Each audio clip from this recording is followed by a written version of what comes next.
Let's talk about Apple, the company that built a cult-like following with sleek devices, premium branding, and a promise of innovation.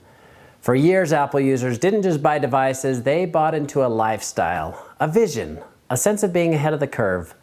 But lately, it seems like something's different. In 2024, Apple reported a 5% decline in global iPhone sales during the fourth quarter, with its market share slipping to 18% worldwide. In China, Apple's iPhone sales plummeted by 18.2% in the last quarter of 2024, dropping the company from its top position to third place, behind Huawei and Vivo. Meanwhile, net income fell 4.7% to $96.2 billion, signaling that even Apple isn't immune to slowing growth. Consumers are complaining, developers are frustrated, even regulators are stepping in. Apple's pursuit of profit is finally causing problems, and it's become impossible to ignore. Today we're breaking down why Apple's strategies may be backfiring, how it's affecting users and developers, and what it could mean for the future of one of the world's most valuable companies. Apple has always been synonymous with premium pricing, and for years many consumers willingly paid for perceived value, but recent moves has made some questioning whether it's worth it anymore. Take Apple TV Plus.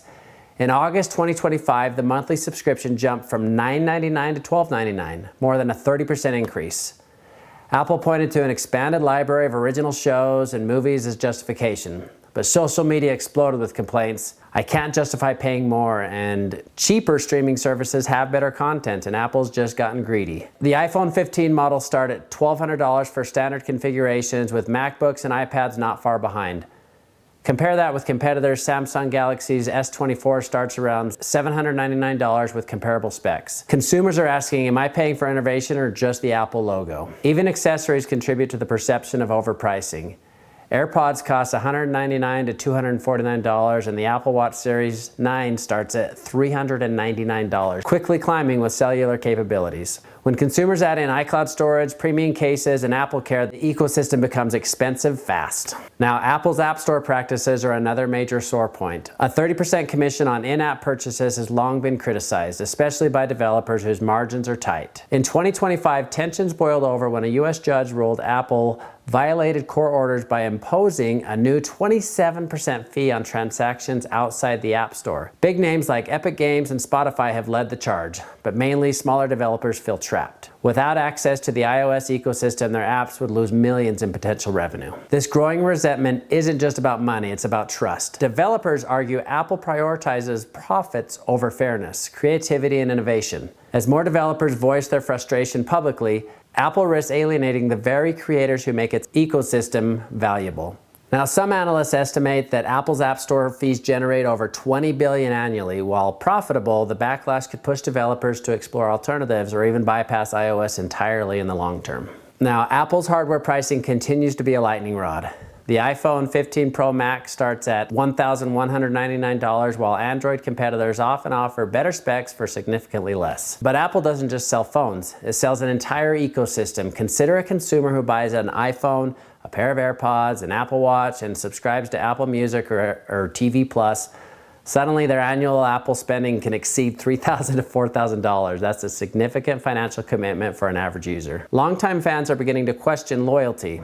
I've always bought Apple products, but now I'm considering switching, says one online forum user. I just don't feel the value matches the price anymore. Even refurbished and trade-in programs, once marketed as cost-saving measures, now feel like a push toward continuous spending. Apple users are noticing that keeping up with the ecosystem is increasingly expensive. The consumer sentiment is evident online. YouTube comments, Reddit threads, and Twitter feeds are filled with debates over pricing, software changes, and repair policies. Apple's self-service repair program launched in 2022 aimed to give users more control, but critics say the parts and tools are expensive, sometimes costing $350 to $400 for a single repair.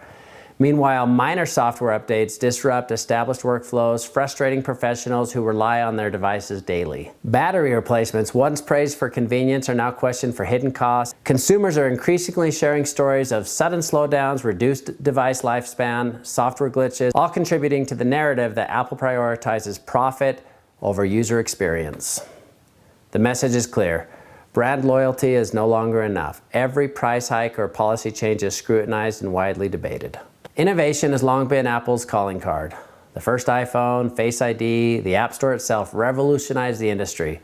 but lately critics argue the pace has slowed. Recent iPhone releases feature incremental updates, minor camera tweaks, slightly faster processors, and small software improvements. Meanwhile, competitors like Samsung, Google, and Microsoft push boundaries with foldable devices, advanced AI features, and enhanced cross-platform integrations. Analysts warn that Apple risks being seen as a company more concerned with protecting profits than pioneering technology. Perception is everything. If consumers see Apple as stagnant or overpriced, they may explore other alternatives. Apple's business model has drawn increasing regulation attention. Antitrust investigations and lawsuits target its app practices and ecosystem control. In Germany, Apple lost a court battle over payment rules, opening the door for further scrutiny in Europe. Regulators are asking tough questions about monopoly power, fair competition, and consumer protection. For Apple, these aren't just legal hurdles. They threaten its ability to operate freely in key markets. Missteps could have long-term consequences for the company's reputation and profitability. So what does this all mean for Apple? The company faces a crossroad. It can continue prioritizing profits, risking reputation and loyalty, or it can pivot and respond to concerns from consumers, developers, and regulators. Apple's future depends on its ability to balance innovation, profitability, and fairness. One thing is certain, the world is watching. The brand that once seemed untouchable may finally be learning that loyalty has its limits. What do you think? Is Apple overplaying its hand, or will it find a way to regain trust? Share your thoughts in the comments below. All right, thanks for watching. Stay tuned for our next video where we explore the future of wearable technology and its impact on our daily lives.